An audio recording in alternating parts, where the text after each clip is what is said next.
Kyler in social media because I think yesterday I just unfollowed him on Twitter. I had asked him to follow me back like a while ago, and he didn't follow me back, so I just unfollowed him yesterday. I love it that NFL players are every bit as petty as the rest of us. Every once in a while, I'll go through the list of the accounts that PFT follows, and if somebody isn't following me back, eventually I say, see you later. You don't want my content, I don't want your content either.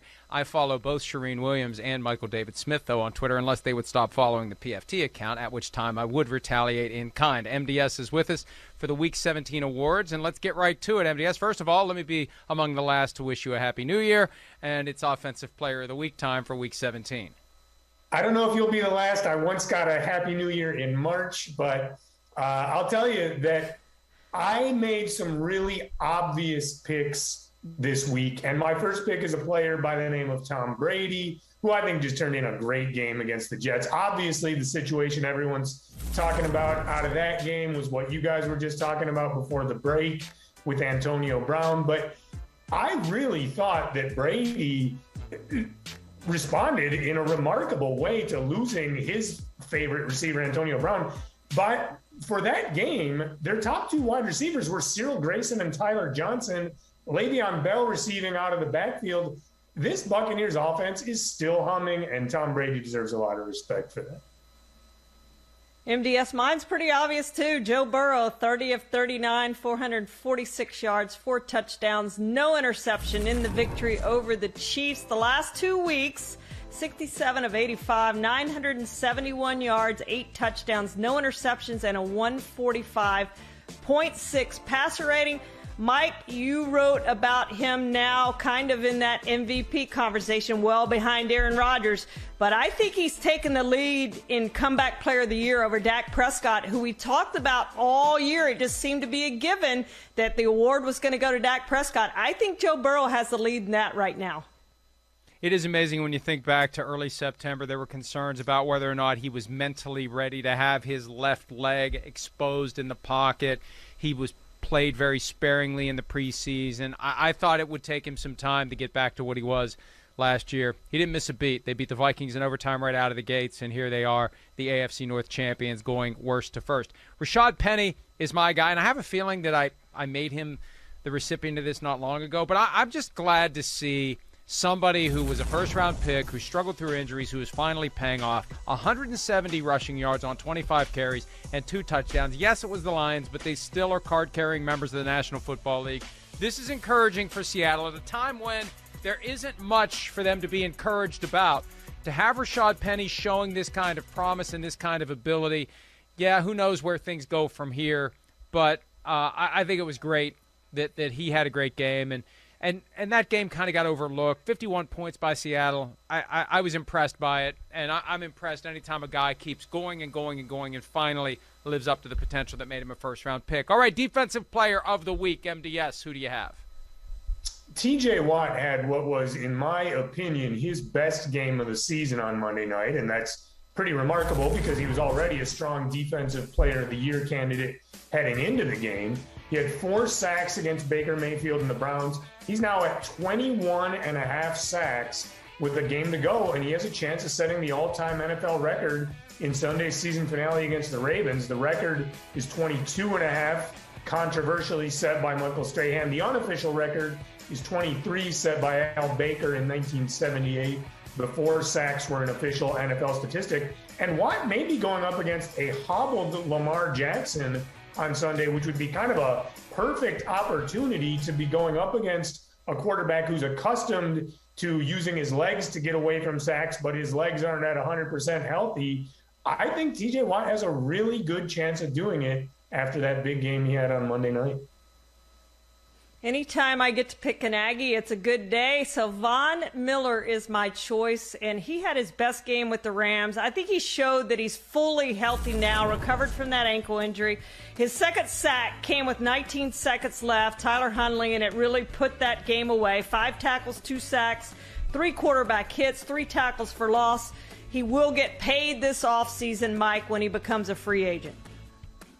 Yeah, absolutely, and he's benefiting from the inability to double and triple team him because teams have to be cognizant of Aaron Donald. I talked to Von Miller about that after the game. He's really settled in, and the Rams, after winning 5 in a row, are in great position heading into the postseason. There hasn't been much great about the Chicago Bears this year, but how about this? Robert Quinn set the team's franchise single-season sack record with 18, surpassing Richard Dent, who had 17.5 a year after he had 17. Actually, I think it was 17.5 one year and 17 the next, 84 and 85 respectively. But Robert Quinn getting it done. The Bears absolutely dismantling the Giants, holding them to net minus 10 passing yards. And, again, who knows what's going to happen with the Bears next year. But if they clean house, there's some talent there. The cupboard isn't bare. That could be an attractive destination for someone who has options, whether as a GM or as a head coach. Rookie of the week, MDS, you're up. Bengals receiver Jamar Chase was absolutely spectacular on Sunday. Everyone saw the stats of 11 catches for 266 yards and 3 touchdowns. But I also want to emphasize that was 11 catches on 12 targets, which is just remarkable for a downfield threat to catch 11 out of 12 targets. It's an average of 22.2 yards per target, which was the highest yards per target average for any player in any game with that many targets, going back as far as reliable target totals can be found in the Pro Football Reference database, which goes back to 1992. Chase has been nothing short of outstanding, not just for a rookie, but one of the best playmakers in the NFL. Yeah, and he has a shot at that Offensive Rookie of the Year with Mac Jones, the other candidate there. MDS. I went with Najee Harris. He's really turned it on here lately. 28 carries, 188 yards, and a touchdown. 3 catches for 18 yards. This is why they drafted him. They were so bad running the ball last season, couldn't put games away, and he did it. His only mistake was on that 37-yard touchdown run with 51 seconds left that he didn't get down. They would have been able to they ended up being able to do it anyway, but you get down at the 1-yard line, able to run out the clock, would have honored Ben Roethlisberger there on the goal line. But as it was, he broke Franco Harris's team rookie rushing record and has over 1,000 yards. Really been outstanding these last few games, Mike. Yeah, I got to go with Trey Lance in his second NFL start. It was shaky in the first half to the point where I was thinking Jimmy Garoppolo's playing next week no matter what. Now it's a tougher call for the 49ers. And it's not the kind of thing that validates the decision to invest 3 first-round picks and a third-round pick in Trey Lance, but it was good enough to get the win over a Texans team that has been underrated of late. And he settled down. He got it done. And, the one thing that he needs to work on, too many of those passes he throws are 100-mile-an-hour fastballs like that one. He needs to work on varying the types of throws that he makes. He needs to work on his downfield vision. It's going to take time. And there was a nice little touch pass. He didn't blow him away with that one. That was his touchdown pass on Sunday. He had 2 of them in all. But I'm happy with where he is, but he's still got a long way to go to justify the investment that the 49ers made. Coach of the Week time, MDS. It's up to you.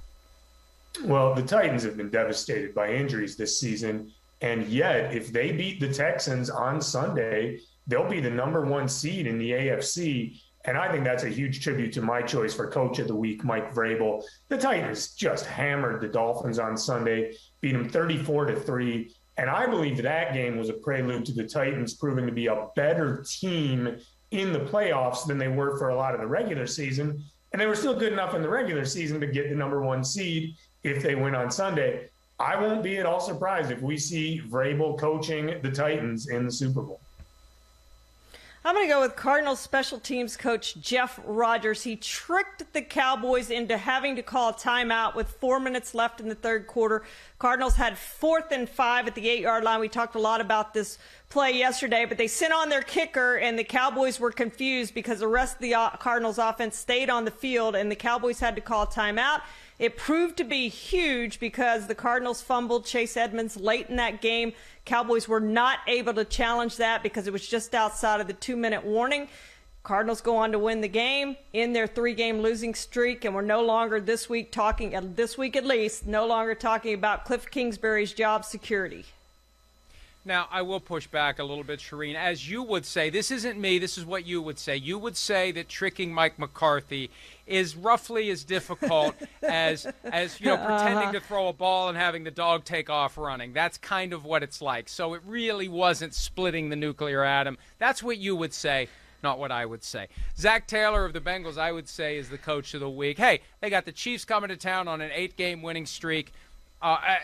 This is the kind of game that makes lack of playoff experience irrelevant for the Bengals. They won a playoff game on Sunday. I know that they haven't technically won a playoff game since 1990. They won a playoff game in my mind, and they will be ready to win a playoff game in a couple of weeks as the AFC North champions. And Zach Taylor, who was the subject of rumors so widespread last year that he was going to be fired, the Bengals had to issue a statement the day after the season ended saying we're not firing him, now is in position to possibly be the coach of the year. He and Matt LaFleur have equal odds at plus 155 via PointsBet. Hi, I'm Mike Tirico, and thanks for watching. Make sure to hit subscribe for the latest news and highlights from NBC Sports.